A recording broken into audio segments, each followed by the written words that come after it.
వాళ్ళంటూ ఏం చేయలేదండి. గుడ్డు పొదగలేదు, ఎంట్రుకలేదు అన్నారు. తర్వాత బొబ్బట్లు కంపెనీ అన్నారు, గుడ్లు కంపెనీ అన్నారు. అవన్నీ మాకెందుకండి? జగన్మోహన్ రెడ్డి గారు లాగా ట్యాబ్లు ఇచ్చారా, ఇంట్లో కూర్చోండి అని చెప్పారా, అమ్మఒడి నేను వేస్తానని చెప్పారా? వాళ్ళు ఇచ్చిన డబ్బులు సగం కూడా రావు మనకి. జగన్ గారు వచ్చారంట, ఆయన చూడడానికి అందరూ వచ్చారు, మొత్తం ఓట్లన్నీ అలాగే వేస్తారా? అలా వేస్తే వాళ్ళకి 11 సీట్లు ఎందుకు వచ్చినాయి? మరి నీకైతే ఏ ప్రభుత్వం నచ్చింది అసలు? నాకైతే కూటమి ప్రభుత్వం నచ్చిందండి. మళ్ళీ ఇదే ప్రభుత్వం కోరుకుంటున్నావా లేక జగన్ గారిని ఛాన్స్ ఇస్తావా? అస్సలు రానివ్వం మేమైతే. ఎందుకని? స్టూడెంట్సే రానివ్వం. అసలు ఏముందండి వాళ్ళు చేసింది? వచ్చిన డబ్బులన్నీ వాళ్ళే వాడేసుకున్నారు, వాళ్ళే తీసేసుకున్నారు. తల్లి నీ పేరురా? త్రెనీత అండి. ఏం చేస్తావు? ఏం చదువుతున్నావు? డిగ్రీ ఫస్ట్ ఇయర్ అండి. ఒక మహిళగా అసలు ఈ ప్రభుత్వం గురించి ఏం చెప్తావు? అంటే మహిళలకు రక్షణ లేదు ఈ ప్రభుత్వంలో, గతంలోనే మహిళలు రక్షణగా ఉన్నారని చెప్పి మాట్లాడుతున్నారు. ఏం చెప్తావు మరి? ఎవరో కొంతమంది చేసిన తప్పులకి మొత్తం గవర్నమెంట్ని దూషించడం కరెక్ట్ కాదు. వాళ్ళ ప్రభుత్వంలో ఉన్నప్పుడు దీనికంటే ఇంకా ఎక్కువ మించి జరిగింది. అప్పుడు మాట్లాడలేదు మరి అన్నీ. మా ప్రభుత్వాన్ని అంటున్నారు కదా అన్నీ. ఫస్ట్ వాళ్ళది చూసుకుని తర్వాత ఎదుటి వాళ్ళని అనాలి అని నా ఒపీనియన్. మరి ఎలా ఉందమ్మా చంద్రబాబు పరిపాలన? ఎలా ఉందా? ప్రజల్లో తిరుగుతున్నారు అసలు? మమ్మేకం అవుతున్నారు ప్రజల్లో? ఆయన చాలా బాగా కలుస్తున్నారండి.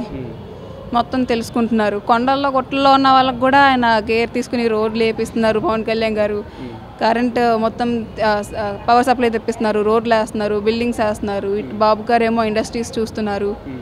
నాకైతే బాగా నచ్చిందండి. చంద్రబాబు ఏం చేస్తాడో మీరు చంద్రబాబు మీద నమ్ముతున్నారు? అసలు ఏం చేస్తున్నాడు అసలు? మా భవిష్యత్తు కోసం ప్లానింగ్స్ చేస్తున్నారు కాబట్టి మేము నమ్ముతున్నాము. అంటే గతంలో జగన్మోహన్ రెడ్డి చేయలేదా? చేసినట్టయితే నాకేం కనిపించలేదు. నాకే కాదు, స్టూడెంట్స్ ఎవరికి కనిపించలేదు అన్నమాట. అంటే ఈ ప్రభుత్వంలో ముఖ్యంగా స్టూడెంట్స్ పరంగా చూసుకుంటే గంజాయి వనంగా పెరిగిపోతుంది అని చెప్పి వైసీపీ నాయకులు మాట్లాడుతున్నారు స్టూడెంట్స్లో. ఏం చెప్తాం మరి దాని గురించి? పెరుగుతుంది అంటే చెప్పాను కదా, కొంతమంది ఉన్నారని చెప్పి అందరిని అనలేము. వాళ్ళ ప్రభుత్వం ఉన్నప్పుడైతే మరీ కాలేజెస్లో కూడా ఇదిగా ఉండేది. బట్ ఇప్పుడు అలా లేదు. ఎడ్యుకేషన్ సిస్టమ్ లోకేష్ గారు వచ్చినాక చాలా ఇంప్రూవ్ అయింది.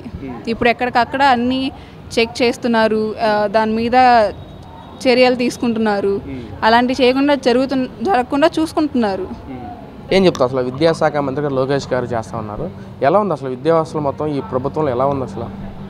పోయిన ప్రభుత్వం కంటే ఈ ప్రభుత్వం చాలా అంటే చాలా బెటర్.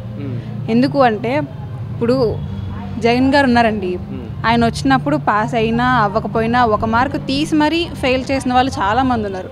అందులో నా బ్రదరే ఉన్నారు, నా ఫ్రెండ్స్ కూడా ఉన్నారు. ఇప్పుడు వచ్చిన వాళ్ళు ఏంటంటే ఆలోచిస్తున్నారు, పేపర్ కరెక్ట్ చేసేటప్పుడు చూసి వీళ్ళ ఫ్యూచర్ బాగుండాలి, 1/2 మార్క్ 1 మార్క్ అలా వేస్తున్నారు. అది కరెక్టే, అది బాగుంది. ప్లస్ ఇప్పుడు వచ్చిన వాళ్ళు ఇంకా క్లారిటీగా ఎక్స్ప్లెయిన్ చేస్తున్నారు, మొత్తం క్లారిటీగా వచ్చేటట్టు చూపిస్తున్నారు పిల్లలందరికీ. మీకు అర్థమైందా లేదా? అది బాగుంది. ఇప్పుడు స్టూడెంట్స్కి అందుబాటులోకి వచ్చి మరీ అడుగుతున్నారు ఆయన, మీకు ఇక్కడ బాగుందా బాగాలేదా, బాగా చెప్తున్నారా లేదా, ఎడ్యుకేషన్ ఎలా ఉంది. గవర్నమెంట్ స్కూల్స్లో అయితే ఆయన వెళ్ళి, చంద్రబాబు నాయుడు గారు కూడా వెళ్ళి అడుగుతున్నారు, మీకు స్టడీస్ ఎలా చెప్తున్నారు, ఫుడ్ బాగుందా లేదా, క్లాస్ రూమ్స్ ఎలా ఉన్నాయి, గర్ల్స్కి వాష్రూమ్స్ ఎలా ఉన్నాయి, అన్నీ మీకు కరెక్ట్గా ఉన్నాయా లేవా అని అడిగి మరీ తెలుసుకుని ఒకవేళ వాళ్ళకి ఏదైనా ఇబ్బంది వస్తే వాళ్ళు ఇంకా క్లియర్ చేస్తున్నారు. అంటే ఇప్పుడు ఐటీ శాఖ మంత్రి లోకేష్ గారు పనిచేస్తూ ఉన్నారు. అసలు మన రాష్ట్రానికి ఎలాంటి పెట్టుబడులు వస్తున్నాయి? అసలు గతంలో చూశారు కదా 5 సంవత్సరాలు, ఇప్పుడు 18 నెలల కాలం చూస్తున్నారు. ఈ దానికి దీని వ్యత్యాసం ఏం చెప్తావు అసలు నువ్వు? అసలు అప్పుడు ఏం జరిగిందండి? నాకు తెలిసి అప్పుడైతే ఏం జరగలేదు. మా అన్నయ్య స్టడీస్ కంప్లీట్ అయిపోయినాయి. వాడు జాబ్ కోసం అని చెప్పి ఇక్కడి నుంచి బెంగళూరు వెళ్ళి అక్కడ జాబ్ చేసుకుంటున్నాడు. మామూలుగా మనకు అంత దూరం వెళ్ళాల్సిన అవసరం ఏముందంటే మన ప్రభుత్వం బాగుంటే. నాకైతే ఆ ప్రభుత్వం అసలు నచ్చలేదు.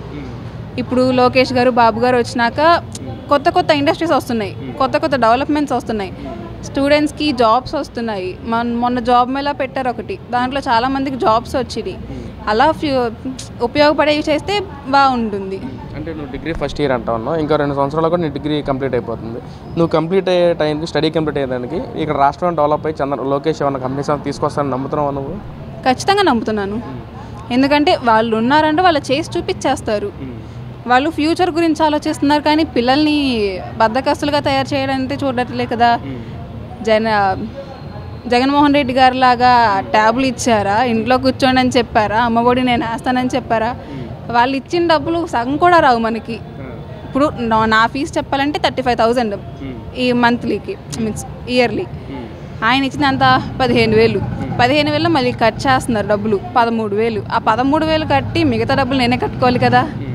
ఇది మాత్రానికి ఇంకా వాళ్ళు ఎందుకు ఇవ్వడం? నేనే మా పేరెంట్స్ సంపాదించి వాళ్ళే కట్టేస్తారు కదా. దానికంటే నాకు ఇదే బాగా నచ్చిందండి. అంటే మొన్న ఏదైతే లోకేష్ గారు పిల్లల్ని తీసుకొచ్చి అసెంబ్లీ కండక్ట్ చేయటం అసలు ఎలా ఉందమ్మా, దాని గురించి ఏం చెప్తావు మరి? అదైతే మంచిదేనండి, చాలా మంచిది. ఎందుకంటే వాళ్ళు ఫీలింగ్ ఏంటి, వాళ్ళు ఏమనుకుంటున్నారు, ప్రభుత్వం కరెక్ట్గా ఉందా లేదా, అక్కడ వాళ్ళ టీచర్స్ ఎలా ఉన్నారు, వాళ్ళ మేనేజ్మెంట్ ఎలా చేస్తున్నారు, అదంతా వాళ్ళు కనుక్కున్నారు. అంటే దానిలో కూడా రాజకీయం చేస్తున్నాడు లోకేష్, పిల్లల్ని కూడా రాజకీయం వైపు తీసుకొస్తానని చెప్పి అంటున్నారు కదా మరి. అవన్నీ కామన్ అండి. కొన్ని మంది మీన్స్ వాళ్ళు పడని వాళ్ళు చెప్తారు కదా ఏదో ఒక మాట, అలా వచ్చే మాటలే. కానీ అలా తెలుసుకోవడం వల్ల మనం ఇంకా బెటర్ ఇంప్రూవ్మెంట్ చేస్తాం పిల్లలకి. ఏం చెప్తావు మరి? లోకేష్ గారు నేను డల్లాస్ వెళ్ళారు, గతంలో కూడా జగన్మోహన్ రెడ్డి డల్లాస్ వెళ్ళాడు, ఏం చెప్తావు దాని గురించి? తేడా ఏం చెప్తావు? తేడా ఏం చెప్తామండి, ఆయన ఎంజాయ్ చేయడానికి వెళ్తారు, ఏమీ తీసుకురారు, తీసుకొచ్చామని చెప్తారు. అంతకుముందు అన్నారు ఇండస్ట్రీకి పెట్టుబడులు వచ్చినాయి, మేము వచ్చాము, మేము ద్వారా తీసుకొచ్చామని చెప్పి. వాళ్ళు తీసుకొచ్చినప్పుడు మరి సైన్ చేసి వాళ్ళే కదా తీసుకోవాలి. మరి ఈ ప్రభుత్వం ఎందుకు వచ్చినాక వీళ్ళు ఎందుకు ఇచ్చారు ఇండస్ట్రీ వాళ్ళు? గత ప్రభుత్వంలో వచ్చినాయి, ఈ ప్రభుత్వం డేటా చోరీ చేస్తున్నారు, ప్రచారం చేసుకుంటున్నారంట కదా మరి. వాళ్ళు ఓటింగ్ అలా చేసినట్టు మేము చేయలేం కదా. వాళ్ళు ఓట్లు కావాలని దొంగ ఓట్లు కొట్టించినట్టు మేము అంతకుముందు బ్యాక్ డేటా తీసుకొచ్చి వేసుకోలేం కదా. వీళ్ళకిలాగా మాకు అంత టైం లేదు, అంత తీరిగ్గా మేము కూర్చోలేము. ప్రజల కోసం చేస్తున్నాము, ఎన్ని చేస్తున్నాము. స్త్రీలకు బస్సులు అంటున్నాము, పిల్లలకు చదువు బాగుందో లేదు చూస్తున్నాము, గవర్నమెంట్ స్కూల్స్ బాగున్నాయా లేదు చూస్తున్నాము, ఫుడ్ ఎలా ఉంది, పిల్లలు చదువుకుంటున్నారా లేదా, ఫ్యూచర్స్ భవిష్యత్తులో వాళ్ళకి జాబ్స్ కోసం చూస్తున్నాము, ఇండస్ట్రీలు తెప్పిస్తున్నాము, ఇన్ని చూస్తున్నాం. వాళ్ళలా ఖాళీగా ఉంటే అలాంటి పనులు చేసుకోవచ్చు మేము కూడా. నువ్వు డిగ్రీ కంప్లీట్ అయిన తర్వాత ఏం జాబ్ చేయాలనుకుంటున్నావు? నేనైతే డిగ్రీ చదువుతున్నాను, బట్ నా ఏం ఆర్మీకి వెళ్ళాలని. ఓకే, మరి ఏం చెప్తావు ఫైనల్గా ఈ ప్రభుత్వం గురించి? ప్రభుత్వం తీరు కానీ లేదా కంపెనీస్ విషయంలో కానీ ఏం చెప్తావు మరి? నాకైతే ఈ ప్రభుత్వమే బాగా నచ్చిందండి.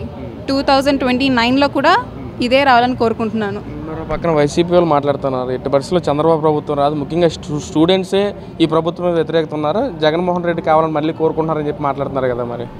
మాట్లాడుతున్నారు. మొన్న మీరు ఒక వీడియో వచ్చింది, మీరు చూసారు లేదో, వాళ్ళు ప్రచారాలకు వెళ్తే వాళ్ళ పక్కన జనాలు కూడా ఎవరు లేరు, రండ్రా రండ్రా అని పిలుచుకుంటున్నారు వాళ్ళు. మేమేమన్నా పిలుస్తున్నామా? ఇప్పుడు ఎవరు ఎగ్జాంపుల్ ఉన్నారు, పవన్ కళ్యాణ్ గారు ఉన్నారండి, ఒక ఏరియాకి వస్తున్నారని చెప్పి బ్యానర్లు గట్ట అంతా తెలుస్తుంది. అంత top hero plus politician road మీదకి వస్తున్నారు అంటే చుట్టూ ఉన్న జనాలు అందరూ వస్తారు, అందరూ వచ్చి చూస్తారు. వాళ్ళ అప్పుడు వెనకాల జనం ఉన్నారని చెప్పి ఓట్లు మొత్తం వాళ్ళకే వేసేస్తారా? మొన్న జగన్ గారు వచ్చారంట, ఆయన చూడడానికి అందరూ వచ్చారు, మొత్తం ఓట్లన్నీ వాళ్ళకే వేస్తారా? అలా వేస్తే వాళ్ళకి 11 సీట్లు ఎందుకు వచ్చినాయి? నాకైతే వీళ్ళే వస్తారండి, కన్ఫామ్గా వీళ్ళే వస్తారు. ఫ్యూచర్స్ మాత్రం మా అందరి బాగుంటాయని మేము నమ్ముతున్నాం. మరి నీకైతే ఏ ప్రభుత్వం నచ్చింది అసలు? నాకైతే కూటమి ప్రభుత్వం నచ్చిందండి. మళ్ళీ ఇదే ప్రభుత్వం కోరుకుంటున్నావా లేక జగన్ గారిని ఛాన్స్ ఇస్తావా? అస్సలు రానివ్వం మేమైతే, స్టూడెంట్సే రానివ్వం. అసలు ఏముందండి వాళ్ళు చేసింది? వచ్చిన డబ్బులన్నీ వాళ్ళే వాడేసుకున్నారు, వాళ్ళే తీసేసుకున్నారు. వీళ్ళు వాళ్ళ ఓన్ మనీ ఖర్చు పెట్టుకుంటున్నారు. కూటమి ప్రభుత్వం వాళ్ళ బ్యాంకులోంచి తీసి చేస్తున్నారు, దూరాలు వెళ్ళి ఇండస్ట్రీస్ తీసుకొస్తున్నారు, స్టూడెంట్స్ అందరికీ ఫ్యూచర్ని ప్లాన్ చేస్తున్నారు. అందుకే నేను కూటమి ప్రభుత్వం రావాలని కోరుకుంటున్నాను. జగనే గెలుస్తాడు, గతంలో స్టూడెంట్స్ ఎన్నో వరాలుగా డెవలప్మెంట్ చేశాడు, అభివృద్ధి చేశాడని నేను అంటాను. నువ్వేం చెప్తావు? నేను చెప్పనండి, నేను న్యాయంగా మాట్లాడేస్తున్నాను. మా వాళ్ళు అందరూ ఇండస్ట్రీలు తీసుకొస్తున్నారు, పిల్లలకి ముందు ఫ్యూచర్. ప్రస్తుతం ఇవాళ తిన్నాము రేపు తిన్నాము అయిపోయింది, మరి పిల్లలకు భవిష్యత్తు తరం వాళ్ళు జాబ్ చేసుకుని వాళ్ళ కాళ్ళ మీద నిలబడాలి కదా. అంతంత దూరాలు వెళ్ళి పేరెంట్స్ని వదిలేసి ఉంటున్నారు చాలామంది, అక్కడికంటే మన దగ్గరలో వస్తున్నాయి కదా, ఇదే బెటర్ కదా. అప్పుడు మరి గతంలో ఐటీ మినిస్టర్గా చేసిన గుడివాడ అమర్నాథ్ ఏం చేయలేదా మరి? వాళ్ళంటూ ఏం చేయలేదండి. గుడ్డు పొదగలేదు, ఎంట్రుకు లేదు అన్నారు, తర్వాత బొబ్బట్లు కంపెనీ అన్నారు, గుడ్లు కంపెనీ అన్నారు. అవన్నీ మాకెందుకండి? ఇప్పుడు మా వాళ్ళు ఉన్నారు, గూగుల్ మిగతా అప్డేటెడ్ వర్షన్లో ఉన్నాయని తీసుకొస్తున్నారు. క్వాంటమ్ వ్యాలీ అవన్నీ మనకి స్టూడెంట్స్కి అవసరమైనవి నెక్స్ట్ ఫ్యూచర్లో. అవి ఉంటే మా ఫ్యూచర్ ఇంకా బెటర్ అవుతుందని వాళ్ళు తీసుకొస్తున్నారు, కానీ వాళ్ళు ఏం చేశారండి? ఫైనల్గా మళ్ళీ ఈ ప్రభుత్వం కోరుకుంటున్నావా? నేనైతే ఖచ్చితంగా ఈ ప్రభుత్వాన్ని కోరుకుంటున్నాను. స్టూడెంట్స్ అందరూ కూడా దీనికే వేస్తారని నమ్ముతున్నాను.